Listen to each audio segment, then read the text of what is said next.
Buen día.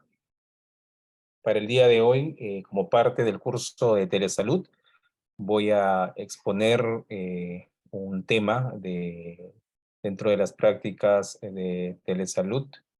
El tema que presento a continuación se llama infarto agudo de miocardio, tomado del consenso de expertos de la Sociedad Española o Europea de Cardiología, básicamente de la cuarta definición realizada en 2018.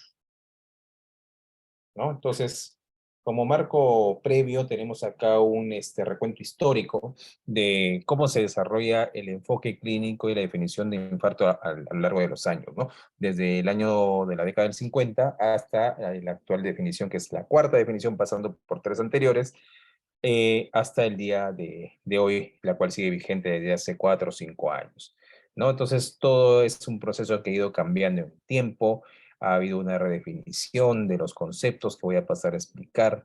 Lo importante a tener en cuenta en este enfoque histórico es de que han intervenido a lo largo de los años diferentes sociedades científicas, organizaciones de salud a nivel internacional, tanto como la OMS, que dictó la primera definición alrededor de los años 50, hasta pasando por definiciones posteriores de otras sociedades especializadas en el área, ¿no? Y dando ciertas otras definiciones que han ayudado mucho en la comprensión de la patología y inclusive de sus bases genéticas, como es el caso de definir el MINOCA o ¿cómo se llama? Eh, Otro tipo de infartos de tipo microvascular que hasta esa fecha no se conocían, ¿no? Entonces es importante ver que hay un proceso histórico de por medio y que para llegar a estas definiciones han requerido consenso de expertos e intervención de diferentes organizaciones a nivel internacional. ¿Y qué nos dice esta cuarta definición de infarto, de miocardio, infarto cardíaco? Es la asociación básicamente de dos conceptos, ¿no? Un concepto que tiene que ver con el daño miocárdico y otro concepto que tiene que ver con la evidencia de isquemia, ¿no? Entonces, el daño miocárdico en sí es la detección, operacionalmente hablando, de los valores de troponina por encima del límite superior del rango normal del percentil 99 de forma aguda, y esa evidencia de forma aguda es cuando existe un aumento, decremento en el tiempo, ¿no? De estos niveles de troponina por encima de este límite superior normal.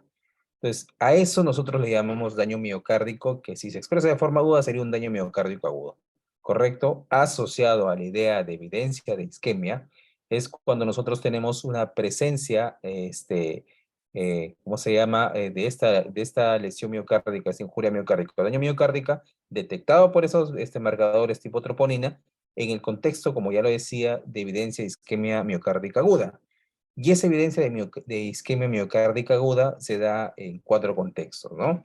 Que lo vamos a ver a continuación. Entonces, los contextos en los cuales se da la isquemia miocárdica aguda, básicamente es cuando existe un daño relacionado con esta isquemia por rotura de una placa aterosclerótica que provoca una trombosis, o isquemia miocárdica aguda producida por un desequilibrio entre el aporte y la demanda del oxígeno, ¿no? Esas son las dos principales causas, pero no son las dos únicas, hay tres más. Sin embargo, lo que tienen en común este tipo de isquemia miocárdica es que existe evidencia de este concepto en la realidad, digamos, en la práctica clínica en sí, ¿no? Entonces, lo que vemos ahí en ese punto es que hay síntomas y signos clínicos de isquemia del miocardio, hay evidencia electrocardiográfica de la isquemia del miocardio, hay evidencia por imágenes de la isquemia del miocardio y hay evidencia, ¿no? Por la técnica de elección para tratar y diagnosticar ese tipo de problemas, que es el cateterismo cardíaco, ¿no? Entonces, en- ahí existe, cuando nosotros hablamos de infarto de miocardio, la idea primaria de daño miocárdico agudo planteada por esta elevación y decremento de esta enzima llamada troponina asociado a evidencia de isquemia miocárdica. ¿no? Entonces, este es el concepto principal y el motivo de la presentación, darse cuenta de que enlaza dos conceptos, la definición o la cuarta definición de daño miocárdico, ¿no? Y bueno, este daño miocárdico en sí, como ya lo presenta esta diapositiva, lo que nos da a entender o da a conocer es que existe causas de este daño miocárdico en sí, ¿no? Y es por rotura de placa aterosclerótica, que actualmente se le llama infarto de miocardio de tipo 1, ¿sí? O desequilibrio entre el aporte y la demanda de oxígeno, que es un daño miocárdico agudo. Todo esto es en el contexto de lo agudo, ¿no? Agudo. Y las otras causas de daño miocárdico, que pueden ser daños miocárdicos crónicos, ¿no? Crónicos. Entonces, esto es lo más común, esta es la causa, digamos, que enfrenta casi más del 70% de los casos de infarto de miocardio, que es el tipo 1. Hay tipo 2 cuando hay este desequilibrio de oferta y demanda de oxígeno. Y algunos ejemplos a tener en consideración aquí son algunas patologías que se expresan de esta forma. Por ejemplo, un espasmo coronario, que sea en el contexto, por ejemplo, de una angina de Prince-Metal secundaria al consumo de cocaína, por ejemplo, una disfunción microvascular secundaria a un daño vascular por un infarto, que ya lo había mencionado al inicio, se llama MINOCA, que es un tipo de daño microvascular que recién se ha ido identificando a lo largo de los años, que no involucra, ¿cómo se llama? Eh, la obstrucción severa o lesión aterosclerótica severa de las principales arterias coronarias epicárdicas, ¿no? No es a nivel básicamente intramiocárdico microvascular, ¿no? Las embolias coronarias, las disecciones coronarias, arritmias en frecuencias cardíacas bajas sostenidamente, los estados de choque o hipotensión, las insuficiencias respiratorias agudas graves y anemias graves, todos esos son, digamos, causas de que sí, la persona puede llegar a presentar un infarto, pero no es por una rotura de la placa en sí, sino es porque existe en todas estas condiciones un desequilibrio entre el aporte y la demanda del oxígeno, ¿no? Entonces, no solamente hay disminución de la perfusión aquí, sino también aumento de la demanda cuando existen arritmias sostenidas con frecuencias cardíacas muy altas, hipertensión grave, ¿no? En el contexto, por ejemplo, de hipertrofia ventricular izquierda o no. Y algunas otras causas también aquí que podemos observar, la insuficiencia cardíaca aguda provocaría daño miocárdico agudo, la miocarditis aguda provocaría también daño miocárdico agudo, la miocardiopatía de cualquier tipo. En este caso pongo el ejemplo de la miocardiopatía por estrés, que es la miocardiopatía de Takotsubo, ¿no? Algunos procedimientos como la revascularización propia o revascularización coronaria podría dar infarto y ese vendría a llamarse infarto del tipo 4, ¿no? Infarto del tipo 4 y algunos otros procedimientos cardíacos que podrían inducir daño miocárdico, como es la ablación por catéter, las descargas o cardioversiones eléctricas o defibrilaciones, los propios traumatismos cardíacos también darían estos daños miocárdicos que también podrían ser agudos o inclusive podrían ser crónicos. Algunas otras condiciones isquémicas o sistémicas que podrían estar relacionadas a este tipo de daño ya cursan por enfermedades de tipo sistémico, ¿no? La sepsis, la septicemia, el shock séptico, la propia enfermedad renal, lo que hace es una elevación de troponinas de manera sostenida en el tiempo y de manera crónica, ¿no? Entonces vamos a ver pacientes con enfermedad renal crónica que tienen esta elevación de troponinas de manera crónica, una elevación discreta y sin curva, que se puede confundir con casos de infartos de miocardio que en realidad no lo son. Ejemplos también de esto tenemos enfermedades neurológicas que en la etapa aguda y a posterior en secuela podrían tener también incrementos de la troponina cardíaca, ¿no? Y así tenemos otros ejemplos más, problemas pulmonares, enfermedades infiltrativas sistémicas y por melodosis sarcoidosis, algunos agentes quimioterápicos que provocarían daño directo en el miocardio, pero de manera crónica. Y esa es la diferencia en sí, ¿no? Cuando hablamos de infarto de miocardio, hablamos de un cuadro agudo, con evidencia de isquemia aguda, con un incremento o un daño miocárdico, un incremento o elevación, decremento de troponinas de forma aguda. Daño miocárdico agudo, lesión isquémica aguda. ¿no? Entonces, por fuera de ese contexto, cuando es crónico, eso ya no sería un infarto de miocardio agudo. ¿Correcto? Muy bien. Explicado esto, tenemos entonces una pequeña imagen de cómo se evidencia un infarto de miocardio de tipo 1 por rotura de una placa aterosclerótica, se trombosa la placa y provoca oclusión, ¿no? La oclusión, que se llama oclusión total, esto daría un tipo de infarto, que es el infarto ST elevado, ¿no? ST elevado.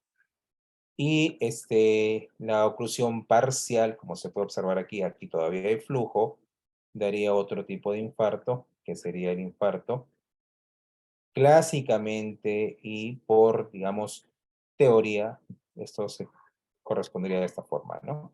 Infarto ST no elevado. ¿En evidencia de qué?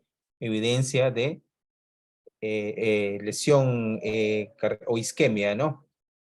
¿Sí? Síntomas que sería dolor de pecho, falta de aire, palpitaciones, epigastralgia, náusea, vómitos, cortejo vasovagal, sudoración profusa, frialdad, dolor típico dolor típico de angina, que sería un dolor retrosternal opresivo intenso, irradiado al brazo izquierdo con síntomas vasovagales, ¿no? Cortejo neurovegetativo. Cambios isquémicos en el EKG, que podríamos hablar de ello a continuación. Evidencia por imágenes, cuando vemos una ecografía cardíaca y vemos la motilidad del miocardio, vemos cómo se puede correlacionar la falta de motilidad de algún segmento del corazón, ¿no? Del miocardio, básicamente en el ventrículo izquierdo, ¿no? Vemos ahí que no se mueve ciertas partes y teniendo en cuenta lo anterior, podríamos ya sospechar y corroborar un infarto de miocardio en esa condición, ¿no? Y lo otro, pues, verlo por imágenes intracoronarias, que sería el cateterismo cardíaco. Y ya en última instancia, pues, por una autopsia cuando uno paciente llega en muerte súbita o hace muerte súbita. El segundo caso es el infarto de tipo 2, que tiene básicamente este problema de alteración en el equilibrio entre la oferta y la demanda, ¿no? Y no ocurre ninguna rotura de placa, esto es clave. No hay rotura de placa en el infarto de tipo 2. Lo que existe es un desequilibrio entre el aporte y la demanda frente a un vaso que ya tiene una lesión severa y que por cualquier causa no le llega flujo adecuadamente como está acostumbrado este vaso a recibirlo, o hay incremento en la demanda por algo, ¿no? Por ejemplo, este paciente hace anemia severa, se va a infartar. ¿Sí? Este paciente entra en sepsis, infección, se va a infartar. Entra en falla respiratoria, se va a infartar. No porque la placa sea accidente, sino porque ya esta zona sufre una lesión severa y que por el desequilibrio entre ese aporte y demanda de oxígeno se infarta, ¿no? La placa aterosclerótica, el vaso es crónicamente lesionado, dañado, aterosclerosado de forma severa, ¿no? Acá también vemos otro tipo de mecanismo, el vasoespasmo, también provoca infarto, ¿sí? La disección del vaso provoca infarto por un decremento en su luz, ¿sí? O el propio desequilibrio entre la oferta y la demanda sin lesión previa, ¿no? Que eso ya lo hemos visto en diapositiva anterior. Entonces, esto es una secuencia de lo que estoy comentando. Y bueno, en realidad es importante reconocer las definiciones de infarto para nosotros darnos cuenta de la diferencia que existe, ¿no? Entonces, los mecanismos, ya estamos diciéndolo nuevamente, es lo mismo, ¿sí? Espasmo coronario, embolia, disección, arritmias sostenidas, hipertensión grave, bradicardia, falla respiratoria, las anemias severas que pueden ser inclusive por pérdida, asociados o no a shock, shock hipovolémico, etcétera, ¿no? Entonces, esto nos da infartos del tipo 2 que son frecuentes, una frecuencia de alrededor del 30% de todos los casos. ¿Sí? Entonces, no toda elevación de las troponinas es infarto. No toda elevación de troponinas es infarto.